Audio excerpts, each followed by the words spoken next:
नमस्कार टीवी 20 के तमाम दर्शकों का मैं निशा सिंह बहुत बहुत स्वागत करती हूं और इस वक्त मैं मोतीपुर में पहुंची हूं जहां पे हमारे साथ जो बातचीत करने के लिए सभापति उम्मीदवार कुमार राघवेंद्र राघव जी हैं। जी हाँ, जनसंपर्क अभियान चला रहे हैं। चुनावी माहौल काफी गर्म हो चुका है और आज 5 तारीख है दर्शकों और 6, 7, 8 मात्र 3 दिन बच गए हैं।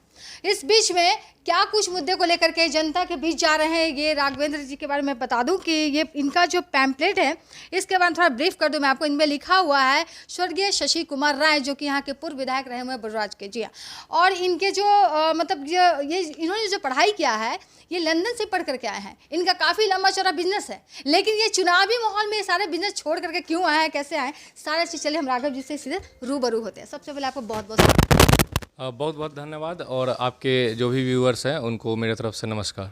जी राघव जी, सबसे पहला मेरा सवाल है कि आप इतना अच्छा बिजनेस कर आप लंदन एजुकेशन लाइन से आप जुड़े हुए हैं, आपने वहाँ पे अपना कारोबार सारा छोड़कर चुनाव में आने के लिए अचानक से कैसा मूड बना, क्यों? ये अचानक नहीं था, ये मैं 2020 में आया था पिछले विधानसभा चुनाव के वक्त।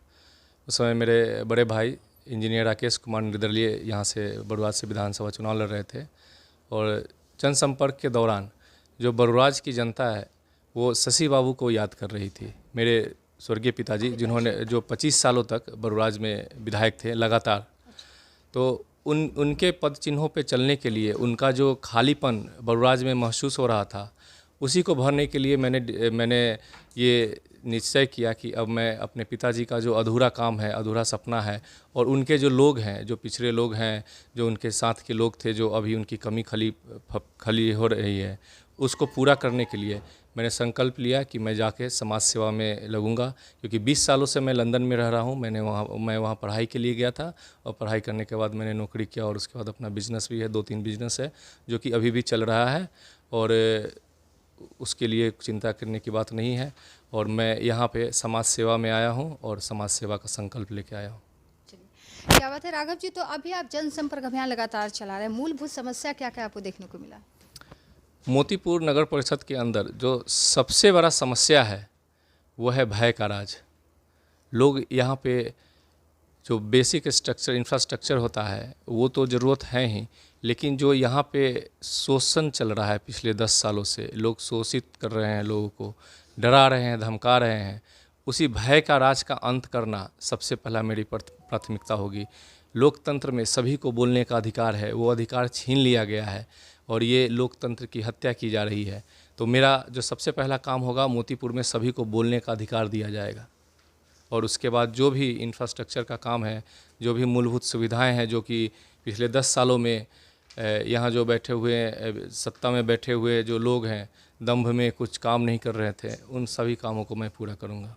चलिए, मोतीपुर चीनी मिल काफ़ी वर्षों से बंद है, कई वर्षों से बंद है, उस पर आपका क्या प्लान है? अगर वो खुल जाता है तो आप समझ सकते हैं कितने लोगों को समस्या दूर होगी। रोजगार की बात करें तो रोजगार के लिए यहाँ पे बिहार सरकार की तरफ से बहुत सारी इंडस्ट्रीज़ लाया जा रहा है। जहाँ तक चीनी मिल का सवाल है, अगर चीनी मिल खुल जाए तो इससे बढ़िया क्या हो सकता है, लेकिन मुझे नहीं लगता है कि अभी बिहार सरकार के रोड मैप में चीनी मिल का मुद्दा है। लेकिन अभी चारों तरफ इंडस्ट्रियलाइजेशन हो रहा है, बेडा के तहत काफ़ी इंडस्ट्री लग रहे हैं, काफ़ी इंडस्ट्रियल एरिया डेवलप हो रहा है।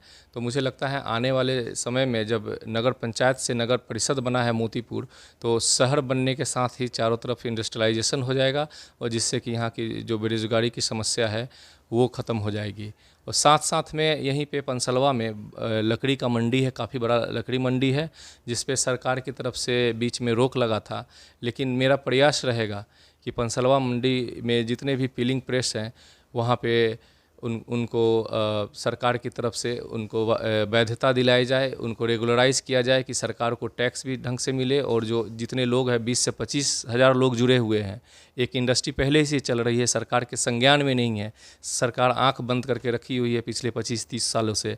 तो उसके प्रति भी मेरी काफ़ी सहानुभूति है उन लोगों के प्रति जो इस लकड़ी मंडी से जुड़े हुए हैं, लकड़ी का कारोबार करते हैं, पीलिंग के मालिक है, प्रेस के मालिक है। तो एक इंडस्ट्री लगी हुई है, अगर सरकार उसको बंद करना चाहती है तो ये बहुत ही गलत होगा। अगर मान लीजिए कि कहीं पोल्यूशन की समस्या है, कहीं बड़ी समस्या जी पोल्यूशन की समस्या है, तो जो भी आधुनिक तकनीक की मशीनें हैं या सही जगह पे इस इंडस्ट्री को शिफ्ट कर दिया जाए अपने ही इलाके में, जहाँ की पोल्यूशन से रिहायशी इलाका अफेक्टेड नहीं हो। उन सभी जगहों पे अगर ये फैक्ट्री लग जाती है और लोगों का रोज़गार बच जाता है तो इसके लिए मैं भरपूर प्रयास करूँगा। और इधर पे अगर जाते हैं तो इसको लेकर क्या कीजिएगा? काफ़ी बद से बदतर स्थिति है। जी, आपने एकदम सही कहा। अभी मैं जनसंपर्क के दौरान पुरानी बाज़ार स्कूल पे था, वहाँ जुनेदा स्कूल बोला जाता है, तो वहाँ आके 2 गार्जियन बोल के गए कि भैया आप चुनाव जीतने के बाद सबसे पहले यहाँ 2 टीचर हैं उसको बदलवाइएगा। मैंने पूछा क्यों, तो उन्होंने बताया कि यहाँ सिर्फ खिचड़ी खिलाने के लिए बच्चों को बुलाया जाता है, पढ़ाई के नाम पे कुछ नहीं होता है। तो मोतीपुर नगर परिषद के जितने भी स्कूल हैं उसकी व्यवस्था की जिम्मेदारी मैं खुद अपने कंधों पे लूँगा।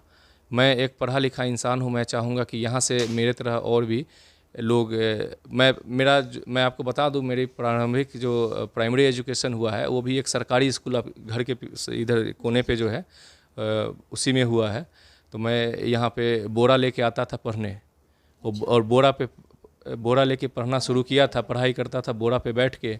और उसके बाद देखिए कि शिक्षा का स्तर अच्छा था, गुणवत्ता अच्छा था कि मैं लंदन में जाके एमटेक करके आया वहाँ से। तो मैं चाहता हूँ कि जितने भी यहाँ पे मोतीपुर नगर परिषद के जो भी छोटे छोटे बच्चे हैं उनका भी भविष्य होना चाहिए कि उनको अच्छी शिक्षा मिलनी चाहिए, सरकारी ही क्यों ना हो लेकिन अच्छी हो, गुणवत्ता अच्छी हो, तो उनका भविष्य भी उज्जवल हो। वो भी सोच सके कि अगर जो आदमी बोरा लेके स्कूल जाता था, जिस स्कूल में बैठ के पढ़ता था, वो आदमी आज लंदन में 20 साल से रह रहा है, इतनी बड़ी कंपनियों को चला रहा है। तो उनमें भी प्रेरणा देना चाहता हूँ मैं। चलिए, बहुत अच्छा लग रहा है राघव जी आपसे बात करके। एक मेरे अंतिम आपसे सवाल है जी। सड़क, मैं भी आई हूँ जिले से, सड़क की स्थिति अभी तक दयनीय है, इस पे आपका क्या प्लान है? वही बोलिएगा जो आप कीजिएगा, जनता सुन रही है। एकदम।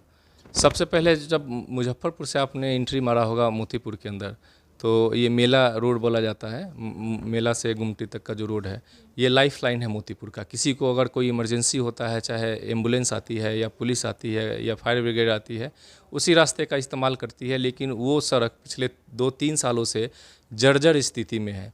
तो वो तो शुरुआत हो गया, आप नगर परिषद में अंदर चले जाइए, सारे सड़कों का यही बुरा हाल है। तो यही समझ में नहीं आता है कि जो नारा लगा रहे हैं 10 साल बेमिसाल, तो बेमिसाल क्या है? मैं तो ढूंढने की कोशिश कर रहा हूँ पिछले 1.5 सालों से कि क्या बेमिसाल किया, क्योंकि मुझे तो नहीं कहीं दिख रहा है। अगर आपको दिख रहा होगा तो ज़रूर दिखाइएगा कि क्या बेमिसाल किया। पूरी तरह से सड़कों का जो है जर्जर हाल है। आप 2 दिन अगर मान लीजिए कि आज ज़्यादा गर्मी है, अगर कल बारिश हो जाएगी, अगर रोड शो में अगर चलिएगा बारिश में, तो आपको कीचड़ और घुटने तक पानी बाजार की सड़कों पे। घुटनों के पानी से सवाल मेरा आपसे है कि हाँ, जैसे कि बहुत सारे अस्पताल में भी देखिए कि बारिश से अस्पतालों के अंदर भी पानी लग जाते हैं। बताइए, स्वास्थ्य का एक केंद्र है और उस अस्पताल में ही पानी लग जा रहा है, जहाँ पे पानी लगने से आप समझ सकते हैं कि वहाँ पे मच्छर है, कीटाणु है, उससे बीमारी और भी उत्पन्न होगी। बताइए, जहाँ लोग अपने स्वास्थ्य को ठीक करने जाते हैं वैसे जगह पे अस्पताल में पानी लग जाते हैं। जी, ये शिकायत है, क्योंकि मैं ग्राउंड जीरो से मैं रिपोर्टिंग कर रही हूँ सर, और मुझे मालूम है ये चीज़, क्योंकि मैं जनता के बीच जाती हूँ, आपके पास उसके बाद आई हूँ। जी। तो ये जो मोतीपुर में अभी जो स्वास्थ्य केंद्र है, जो हॉस्पिटल है, वो मेरे पिताजी के प्रयासों से उसका प्रमोशन हुआ था, CHC बना था वो। और पहले प्राइमरी हेल्थ सेंटर था, अब कम्युनिटी हेल्थ सेंटर बना और 30 या 31 बेड का हॉस्पिटल बना। उसके बाद समस्या ये नहीं है कि हॉस्पिटल में काफ़ी इम्प्रूवमेंट हुआ है जो सुनने में आया है, लेकिन अभी भी और इम्प्रूवमेंट की आवश्यकता है। 1-2 जो नोडल सेंटर बने हैं वहाँ भी ज़रूरत है कि सभी को मोतीपुर ना आना पड़े। जैसे पंसलवा के लोगों को मोतीपुर आना पड़ता है, एक नोडल सेंटर बना है, लेकिन वहाँ पे अभी भी MBBS डॉक्टर नहीं है, आयुष डॉक्टर ही वो चला रहे हैं। या पश्चिम में कहीं पे सेंटर है तो उनको भी आयुष डॉक्टर ही चला रहे हैं। तो जो भी यहाँ पे सिविल सर्जन है उनसे मैं रिक्वेस्ट करूँगा चुनाव के बाद, और पहले भी मेरी बात हो रही है सिविल सर्जन से, ये स्पेशली पंसलवा वाले नोडल सेंटर जो हॉस्पिटल है उसके लिए। और वहाँ के लोगों को ही मैंने बोला था कि ये वहाँ पे MBBS डॉक्टर कम से कम 2-3 दिन बैठे तो उनका जो भी OPD है वहाँ पे चले। जहाँ तक रही कि इस मोतीपुर हॉस्पिटल का जल जमाव का, तो जल जमाव का सबसे बड़ा कारण होता है कि नाले की निकासी सही नहीं होना। तो समस्या घूम फिर के ये हॉस्पिटल का समस्या नहीं है, ये नगर पंचायत का जो योजना था नाली का, जल निकासी की सड़क वजह से हाँ ऐसा हुआ। सड़क पे नाली नहीं होने के कारण, जल निकासी नहीं होने के कारण वहाँ पे पानी लग जाता है। तो मैं यही बताना चाहूँगा कि मेरी एक प्राथमिकता मोतीपुर नगर परिषद, सबसे पहले प्राथमिकता हाँ, बताइएगा जी। जीतने के बाद। अब जो इंफ्रास्ट्रक्चर में जो पहली प्राथमिकता है वो मोतीपुर नगर परिषद मोतीपुर बाज़ार के नालियों का उद्धार करना, और नाली ऐसा कि उसका जल निकासी का व्यवस्था हो, किसी नदी में जाके गिरे, किसी नाले में, बड़े नाले में जाके मिले, और एक दूसरे से सारे नाले कनेक्ट हो कि किसी के दरवाजे पे नाले का पानी ना जाए। चलिए, लाइव में क्या मैसेज है हमारे TV20 के दर्शकों का? मैं TV20 के माध्यम से अपने मोतीपुर नगर परिषद के सभी मतदाताओं से हाथ जोड़ के विनती करता हूं कि ये बहुत बड़ी जिम्मेदारी आपको दी गई है मतदान की। मोतीपुर का भविष्य, और क्या आपके साथ है इसके बारे में? मोतीपुर का भविष्य आपके हाथों में है, और उस भविष्य को विकास की तरफ ले जाने के लिए आप टमटम छाप पे मोहर बटन दबाइए 5 नंबर पे, और आप भारी मतों से विजयी बनाइए, क्योंकि विकास का जो रास्ता है, प्रगति का रास्ता है, वो टमटम पे सवार होके ही होगा। क्या बात है जी। चलिए, बहुत बहुत धन्यवाद राघव जी आपको। धन्यवाद।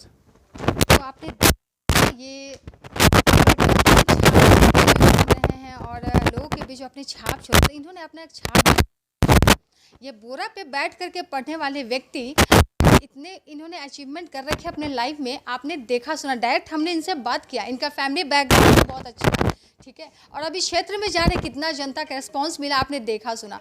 तो ये कुमार राघवेंद्र राघव आपके सामने रूबरू हुए थे हमारे चैनल के माध्यम से। तो दर्शकों, अब आपको देखना है, जनता आपको देखना है, क्योंकि मैं आपसे भी बात करती हूँ, सबसे पहले मैं आपके पास ही जाती हूँ, और जो भी देख रहे हैं, मुझे सुन रहे हैं, वो लोग, आप लोग कुछ फैसला आपको करना। इस बार आपको मिला है मौका चुनने का। वैसे उम्मीदवार को चुनिए जो पढ़े लिखे शिक्षित व्यक्ति हो, और आपके साथ जो वादा जो करके जो जाते हैं, जो आप हमसे कहते हैं बार बार कि मैडम जब चुनाव आते हैं तो बरसाती मेढक की तरह यहाँ पे निकल जाते हैं प्रत्याशी, जैसे चुनाव होते हैं उनको सीट मिलता है तो अपने घरों में घुस जाते हैं, फिर हम उनके दरवाजे पे जाते हैं, कुंडी खटखटाते, बट दरवाजे नहीं खोली जाती है। तो आपके हाथ में फैसला है ना, आप देख लीजिए ना कि आपको क्या करना है, आपके हाथ में ही सब कुछ है। और 9 तारीख को है, 9 जून को है मतदान, 11 जून को है मतगणना। चुनना है जनता आपको, फैसला किसके सर पे चढ़ेगा सभापति का ताज। जी हाँ, तो इस वक्त मैं मोतीपुर में थी और राघवेंद्र राघव के से सभापति उम्मीदवार हैं, उनसे मैंने रूबरू आपको कराया। फिलहाल मैं आपसे इजाज़त चाहती हूँ। इजाज़त है राघव जी। जी धन्यवाद। चलिए, धन्यवाद। बने रहेगा निशा सिंह के साथ।